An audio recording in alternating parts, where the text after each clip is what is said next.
Pembahasan kita kali ini adalah terkait dengan hazard dan risiko dalam K3 keperawatan. Apa yang disebut dengan hazard? Hazard adalah sumber, situasi, atau tindakan yang berpotensi mencederai manusia, bisa menimbulkan sakit atau penyakit yang kita kenal dengan sumber bahaya. Di dalam K3 kita mengenal 5 hazard. Yang pertama adalah faktor bahaya yang terkait dengan bahaya biologi, misalnya seperti jamur, kemudian virus dan bakteri. Kemudian hazard yang kedua adalah faktor bahaya kimia, contohnya adalah gas, uap, debu, kabut, kemudian asap, cairan, kemudian bahan-bahan berbahaya.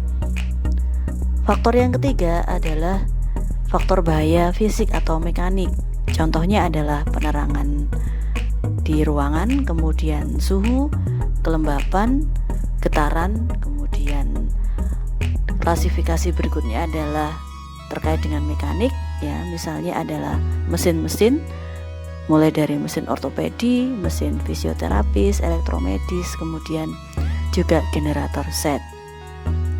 Faktor bahaya yang keempat adalah faktor bahaya yang terkait dengan biomekanik, misalnya adalah sikap kerja, kemudian posisi administrasi, kemudian tindakan-tindakan ergonomis, misalnya pada saat pengangkutan pasien atau pengangkutan yang lain. Yang keempat adalah faktor bahaya psikologis, contohnya adalah stres, kekerasan, dan hubungan antar pekerja.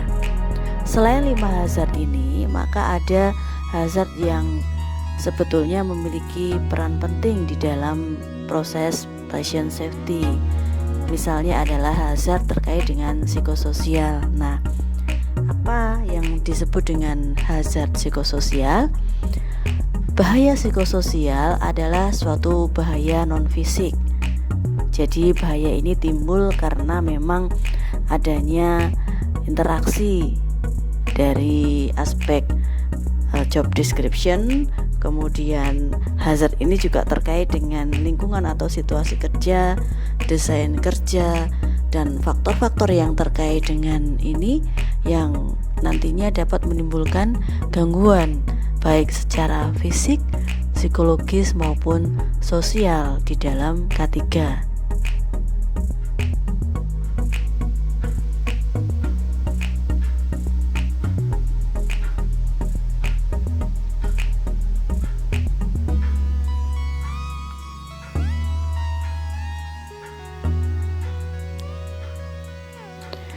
Apa contohnya bahaya psikososial ini?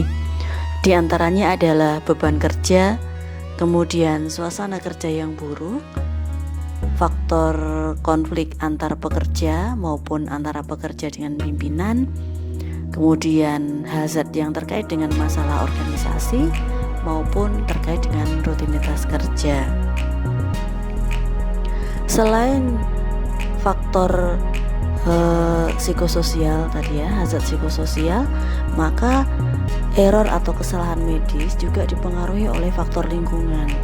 Nah, faktor lingkungan yang terkait dengan error diantaranya adalah beban kerja, kemudian suasana kerja yang buruk, ya, yang terkait dengan faktor psikososial tadi, ini juga bisa diklasifikasikan sebagai faktor lingkungan. Kemudian selain faktor lingkungan, tingkat kesalahan atau kekeliruan medik biasanya juga dipengaruhi oleh faktor manusia, mengingat kapasitas memori manusia yang terbatas, dan selanjutnya juga akan diperparah ketika ada kelelahan, kelaparan, kemudian tekanan ataupun faktor bahasa dan budaya. Sikap berbahaya juga akan mendukung terjadinya kelalaian atau kesalahan dalam tindakan. Bagaimana caranya mengidentifikasi hazard? Ada 5 tahapan yang bisa Anda lakukan untuk mengidentifikasi hazard.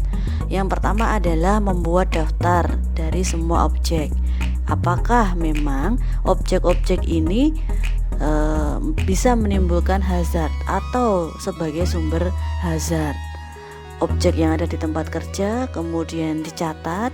Kemudian tahap yang kedua adalah periksa semua objek yang ada di tempat kerja. dan juga sekitarnya tentunya ya. Jadi kita perlu cek secara langsung apakah memang objek ini bisa menimbulkan bahaya.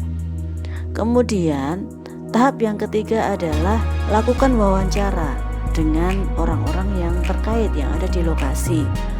Misalnya adalah dengan pekerja gitu ya, kemudian pimpinan ya yang memang terkait dengan objek tersebut untuk memvalidasi apakah memang akan terjadi bahaya apabila objek ini tidak diidentifikasi. Kemudian yang keempat, lakukan review terhadap kecelakaan yang sudah terjadi ataupun kecelakaan yang lampau, kemudian catatan P3K dan informasi yang lainnya. Kemudian yang terakhir, lakukan tabulasi. Sebagai latihan, buatlah daftar objek yang dapat Anda identifikasi sebagai hazard penyebaran COVID-19 di ruangan Anda bertugas saat ini bagi yang sudah bekerja, dan bisa di rumah atau lingkungan bagi yang tidak bekerja. Setelah Anda membuat daftar objek itu, kemudian klasifikasikan hazard tersebut sesuai jenisnya berdasarkan dengan 5 kriteria hazard yang sudah saya sebutkan sebelumnya.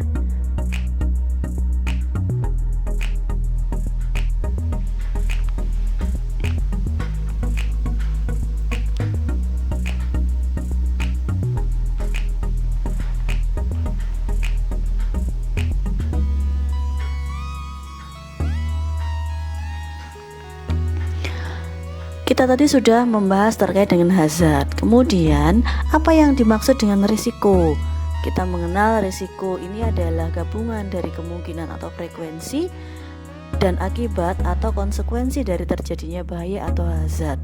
Apa yang akan muncul apabila hazard ini tidak dikendalikan? Nah, di dalam lingkungan ketiga atau di dalam prosedur keselamatan pasien, kita mengenal berbagai jenis insiden atau kejadian. Apakah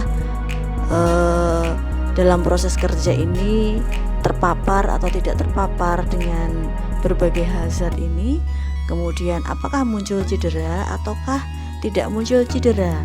Ataukah memang belum terpapar dengan hazard? Apabila terpapar kemudian terjadi cedera, maka kita mengenal dengan KTD atau kejadian tidak diharapkan. Apabila tidak cedera, kita kenal dengan kejadian tidak cedera atau KTC. Kemudian kalau belum terpapar, maka istilahnya adalah kejadian nyaris cedera atau KNC. Setelah kita mengidentifikasi risiko, maka kita juga harus mengklasifikasikan terkait dengan hal apa sebetulnya risiko tersebut. Apakah risiko ini terkait dengan perawatan pasien yang kita sebut dengan patient care related risk gitu ya. Kemudian risiko yang terkait dengan tenaga medis. Kemudian apakah risiko ini terkait dengan peralatan medis? Apakah terkait dengan properti? Ataukah risiko keuangan? Ataukah terkait dengan risiko yang lainnya? Nah, setelah kita lakukan identifikasi risiko dan pengkategorian risiko, maka tahap selanjutnya adalah kita melakukan tindakan manajemen risiko. Tindakan manajemen risiko akan kita bahas pada sesi yang lain ya, selain dari pembahasan